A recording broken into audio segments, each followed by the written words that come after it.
Bismillahirrahmanirrahim. Syukran jazakallah khair atas kesempatan yang diberikan. Bismillah, alhamdulillah. Wassalatu wassalamu ala asyrafil anbiya wal mursalin. Sayyidina Muhammadin wa ala alihi wa ashabihi ajma'in amma ba'd. Alhamdulillah, teman-teman sekalian yang dirahmati Allah Subhanahu wa taala, di kesempatan hari yang berbahagia ini kita bisa kembali lagi untuk sama-sama melanjutkan kajian kita secara online yang dimana di bulan suci Ramadan ini kita fokus untuk tadabbur ayat-ayat Al-Quran. Semoga dengan ini bisa menjadi inspirasi untuk kita yang kemudian bisa kita terapkan dalam kehidupan kita sehari-hari. Teman-teman sekalian yang dirahmati Allah Subhanahu wa taala, bulan Ramadan yang sangat dieratkan dengan sebagai bulan Al-Quran seharusnya menjadi momen untuk kita kembali memperbanyak ya, kembali kemudian menyelami bagaimana interaksi kita dengan Al-Quran selama ini. Apakah Al-Quran selama ini hanya sekedar kita baca di acara-acara formal sebagai bagian untuk eh, memulai kegiatan-kegiatan kita, ataukah Al-Quran hanya juga dijadikan sebagai pajangan ya di tempat-tempat yang dimana kita bisa dengan mudah melihatnya ya. Nah, tentu ini harus menjadi renungan kita bersama bahwa Al-Quran bukanlah sekedar sebagai pembuka acara formal, bukan sekedar sebagai pajangan, bukan sekedar sebagai pelengkap dari eh, aktivitas sehari-hari kita, bahkan hanya sebagai kutipan ketika ingin mengajak orang-orang untuk bersedekah atau berinfak di jalan Allah. Ya. Tapi Al-Quran itu adalah way of life. Ya. Al-Quran itu adalah petunjuk kehidupan. Al-Quran itu adalah panduan, pedoman kita.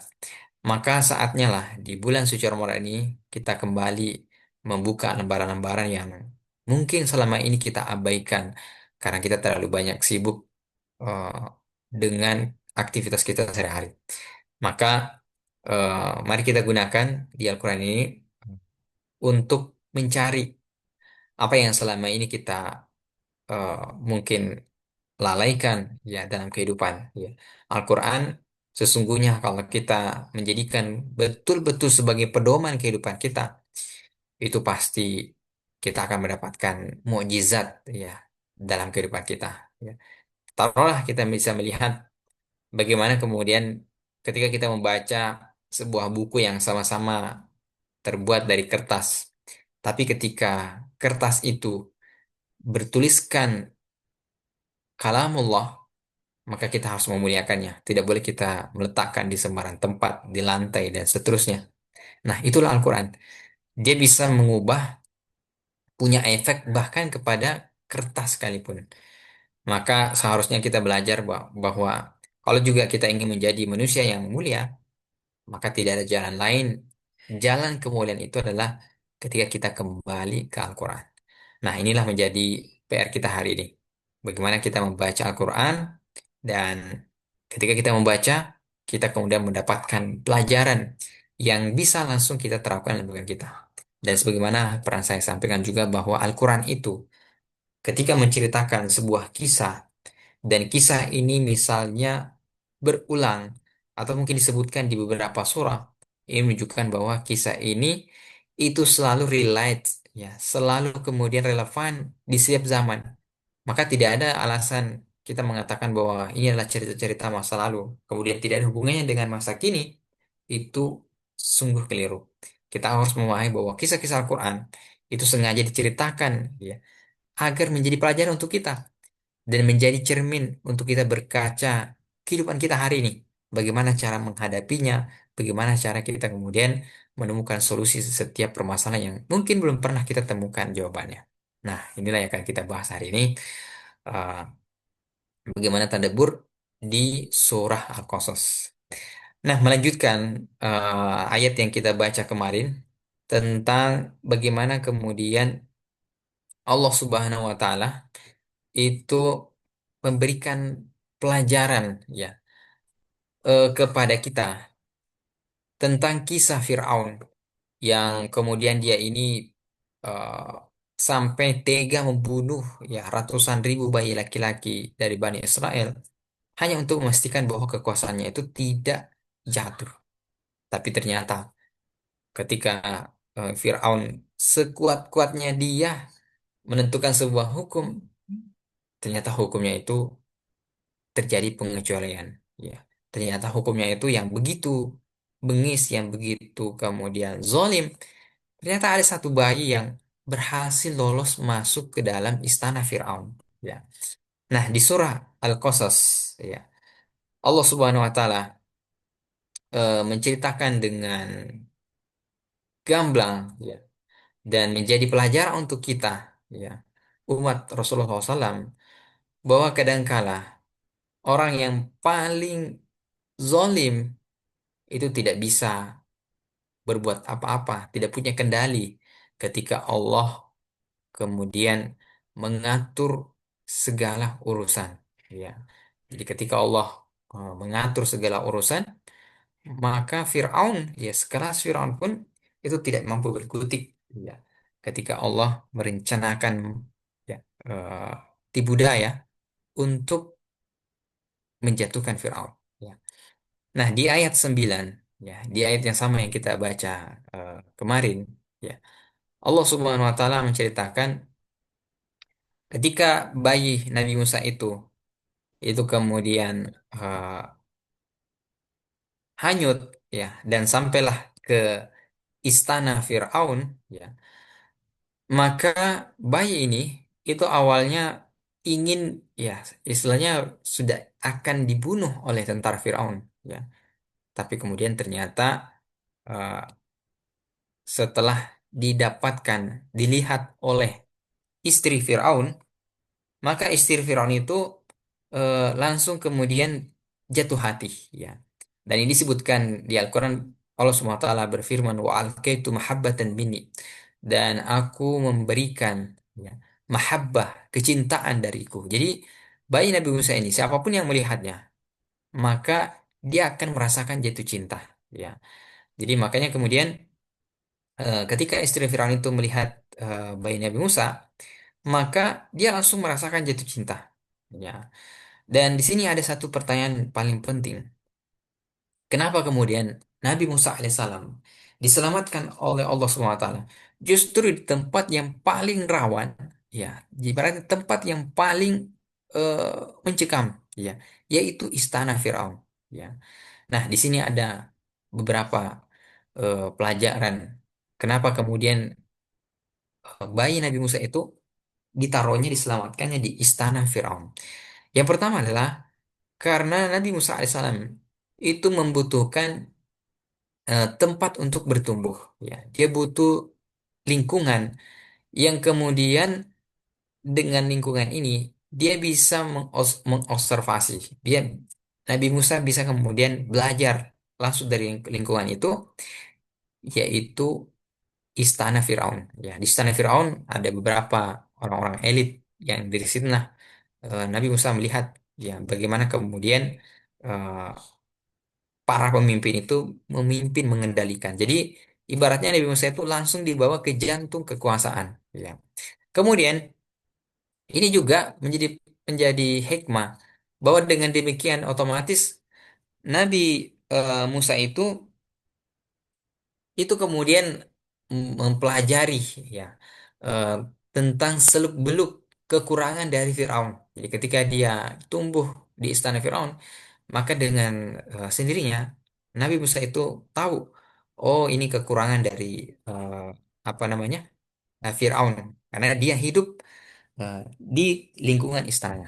Kemudian di sini juga terdapat hikmah dari Rasulullah SWT bahwa ketika bayi Nabi Musa itu kemudian diletakkan menuju ke istana Firaun, eh, tempat yang awalnya adalah tempat yang paling mencekam, kini berubah menjadi tempat yang justru paling aman, ya. Justru paling aman dari kejaran intelijen Firaun, ya. Karena istana Firaun itu adalah tempat yang paling eh, kuat keamanannya saat itu, ya. Jadi perlindungan yang paling tertinggi. Maka ini pelajaran untuk kita bahwa kalau kita kadangkala itu ditolak dalam sebuah proyek, entah ketika nanti misalnya ketika kita ingin bekerja, kita ditolak, ya, atau kita mungkin terjebak di lingkungan yang menurut kita lingkungan yang buruk ya. Kalau bahasa hari ini orang sebutnya lingkungan yang toksik ya, lingkungan yang kemudian penuh dengan apa interaksi yang tidak bagus ya.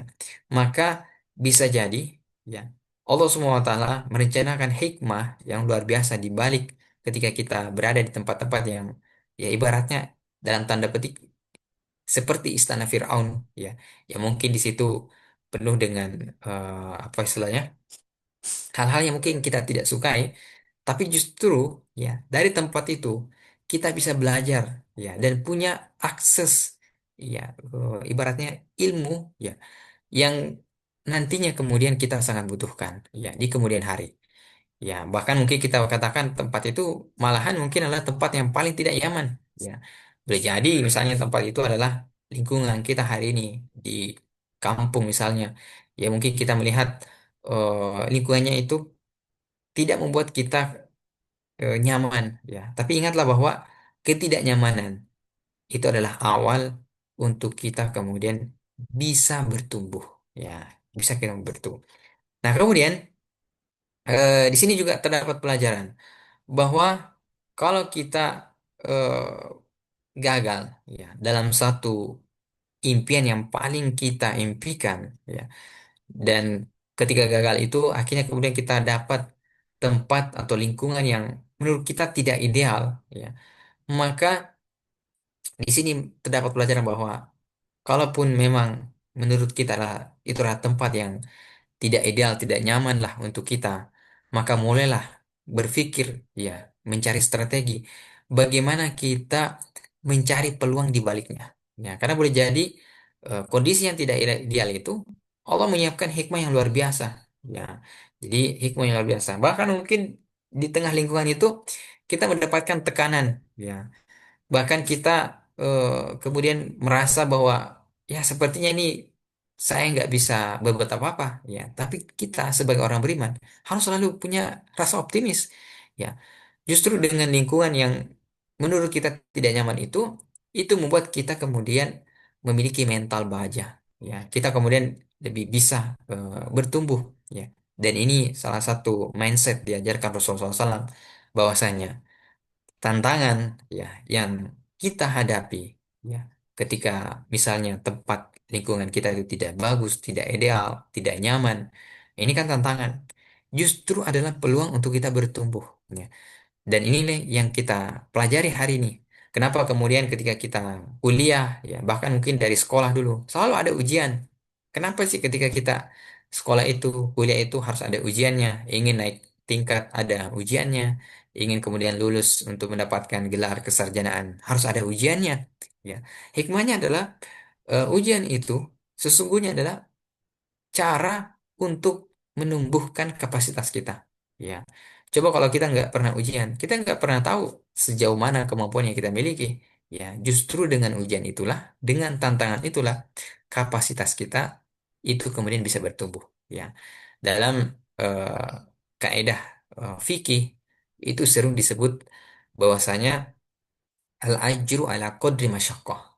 Besarnya kesulitan itu akan menentukan besarnya pahala. Jadi semakin besar kesulitan tantangan yang kita hadapi, itu justru semakin menambah pahala. Tapi bukan berarti juga bahwa kita harus mempersulit diri sendiri. Tapi kalau memang kita sudah mendapatkan lingkungan atau tantangan yang menurut kita tidak nyaman atau mungkin penuh dengan ujian, maka niatkan bahwa inilah cara untuk meningkatkan kapasitas diri saya. Jadi kita kemudian mengambil positif ya, sebagaimana kemudian dari kisah Nabi Musa ini. Kemudian di ayat yang sama di ayat 9, bagaimana kemudian kemarin kita sempat jelaskan bahwa emosi perempuan itu sangat berpengaruh dan kemudian kebijakan Firaun tiba-tiba bisa berubah. Nah, sekarang kita ingin lebih mendalami lagi bagaimana eh, gaya komunikasi dari Asia, istri Firaun. Sehingga kemudian dari gaya komunikasi ini terdapat kemampuan untuk mempengaruhi. Ya, kita sebut dengan influencing skill. Kemampuan mempengaruhi dengan komunikasi yang sangat baik itu bisa menjadi kekuatan. Ya. Nah, ini bisa nanti kita terapkan. Bagaimana ketika kita misalnya berada dalam lingkungan yang misalnya kita ditakdirkan bekerja di sebuah tempat. Ya mungkin misalnya tempat itu kita punya pimpinan, kita punya atau misalnya kita panggil dengan bos misalnya dalam perusahaan. Yang dimana misalnya pimpinan kita, pemimpin kita itu adalah orang-orang yang keras kepala, ya. Ya mungkin dia tidak semudah yang kita bayangkan untuk memberikan usulan kepadanya. Nah, ini bisa menjadi kaidah kita. Bagaimana cara Asia untuk mempengaruhi Firaun? Ya, bagaimana dia kemudian menyampaikan kepada suaminya? Bagaimana dia kemudian bisa membujuk suaminya sehingga bayi yang ini, yang seharusnya itu kemudian masuk dalam hukum Firaun, tapi kemudian eh, masuk dalam pengecualian. Jadi istilah Firaun itu membujuk eh, Firaun bukan dengan berdebat, ya, tapi kemudian dengan melakukan apa yang disebut dengan persuasif, ya, komunikasi tingkat tinggi.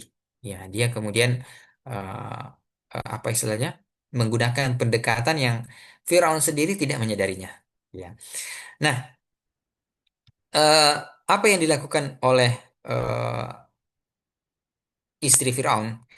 Pertama adalah dia menggunakan pendekatan dengan mengatakan eh, kurratun aini li walak. Ya. Bayi ini atau anak ini itu adalah penyejuk mata untukku dan untukmu. Ya. Jadi di sini kita bisa melihat Asia tidak mengatakan bahwa bayi ini itu adalah penyejuk mata untukku. Ya.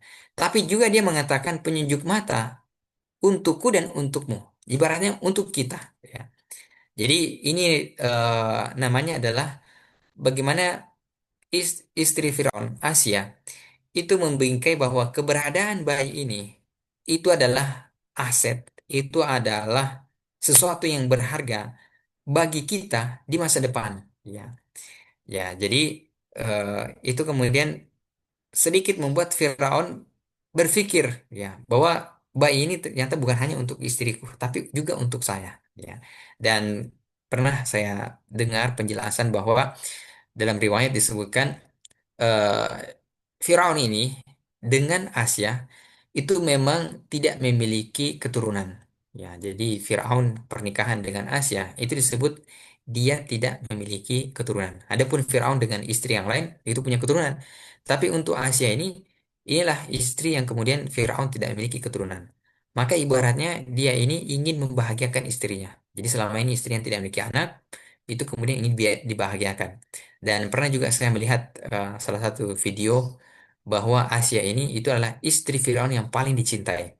Makanya kemudian dia itu memiliki dibuatkan istana dan istananya itu berdampingan dengan Firaun. Jadi hari ini kalau teman-teman berkesempatan pergi ke Mesir itu masih ada di sana istana yang itu menunjukkan bahwa Firaun itu sangat mencintai istrinya. Jadi ketika istrinya ini mengatakan seolah-olah dia mengatakan saya pengen punya anak, ya, saya ingin mengangkat anak.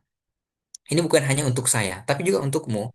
Maka ini membuat Firaun bahagia bahwa oh ternyata anak ini itu adalah aset kita di masa mendatang. Ya, jadi Asia ini melakukan suatu strategi yang sangat jenius dalam mempengaruhi seseorang, yaitu mengatakan ini adalah aset bersama. Jadi persepsi Firaun dari awalnya bayi ini ancaman, tapi kemudian diubah menjadi sebuah aset, ya, peluang, ya, yang akan berguna di masa mendatang. Kemudian yang kedua adalah Asia Firaun. Dia tahu bahwa suaminya ini orang yang zalim, ya. Maka dia tidak mengkritik kebijakan dari Firaun, ya. Jadi dia tidak mendebat, ya, sistem yang dibuat Firaun, ya. Dia melakukan yang disebut dalam negosiasi pengecualian, ya. Jadi dia membuat pengecualian. Apa kata istri Firaun? La taqtuluhu. Jangan engkau membunuhnya, ya. Jadi ini adalah ibaratnya eh, pendekatan untuk mengatakan bahwa ini pengecualian. Jadi bukan berarti Asia itu menentang bahwa jangan membunuh semuanya, tapi khusus bayi ini, kata Asia, jangan dibunuh. Ya. Jadi Asia ini dia menciptakan dalam aturan hukum Firaun bahwa Firaun itu akan membunuh semua bayi laki-laki Bani Israel, tapi khusus bayi ini ada celah bahwa ini jangan dibunuh. Ya, jadi istri Firaun itu dia memberikan usulan tanpa harus meruntuhkan wibawa eh, Firaun. Dan ini juga salah satu pendekatan yang sangat luar biasa dengan kebijaksanaan istri Firaun ini, bahwasanya orang itu pasti nggak mau wibawanya runtuh di hadapan orang banyak. Maka istri Firaun ini mengambil jalan tengah, yaitu khusus bayi ini itu jangan dibunuh. Ya, oke lah kalau seluruh bayi laki-laki di luar sana itu kamu bunuh, tapi khusus ini jangan dibunuh. Ya. Dan yang paling mendalam di sini, Asia melakukan yang disebut dengan psychological trigger. Ya, jadi dia menggunakan pendekatan psikologis dengan mengatakan qurratu aini li walak. Jadi penunjuk mata untukku dan untukmu. Ya. Jadi sebelum dia masuk ke argumen yang lebih rasional, dia menaruh pendekatan emosional. Jadi membuat Firaun ini itu akan memiliki anak, dan dari anak ini dia akan mendapatkan kepuasan emosional. Oh, ternyata nanti ini yang selama ini istri Firaun itu tidak memiliki anak, nanti ke depannya dia akan memiliki anak. Dia akan merasa bahwa eh, saya turut membuat istri saya bahagia. Ya, jadi ketika istrinya itu mengatakan qurratu ainin, penyejuk mata untuk dan untukmu. Ya. Nah, kemudian eh, yang keempat, bagaimana pendekatan komunikasi yang dilakukan oleh Firaun? Dia mengatakan bahwasanya anak ini itu nantinya akan kita jadikan anak untuk kita, ya. Asa yang fana, semoga dia bermanfaat untuk kita, au nattakhidahu walada, atau kita jadikan sebagai anak, ya. Nah, ini eh, adalah kalimat yang mengajak, ya, atau bagaimana mempengaruhi seseorang, ya, karena orang itu akan lebih mudah menerima ide usulan kalau dalam usulan atau dalam ide itu menguntungkan bagi dia, ya. Jadi eh, Asia ini sangat jenius, ya. Eh, dengan kelembutannya dia menawarkan bahwa anak ini itu bukan hanya untuk saya, ya, tapi juga menguntungkan untukmu. Ya, dengan kita menjadikan dia sebagai anak angkat. Ya. Nah, ini dalam apa namanya? Dalam teknik mempengaruhi itu sering disebut bahwa kemampuan seseorang membaca apa yang diinginkan oleh lawan bicara, maka ini adalah menjadi kunci untuk mengubah keputusan yang besar. Jadi kalau kita ini mampu membaca apa sih keinginan orang lain, ya, entah itu misalnya ketika kita bertemu dengan pimpinan kita yang sangat susah untuk kita berikan ide, maka pendekatannya adalah berikanlah tawaran apa yang bisa menguntungkan untuk dia, ya.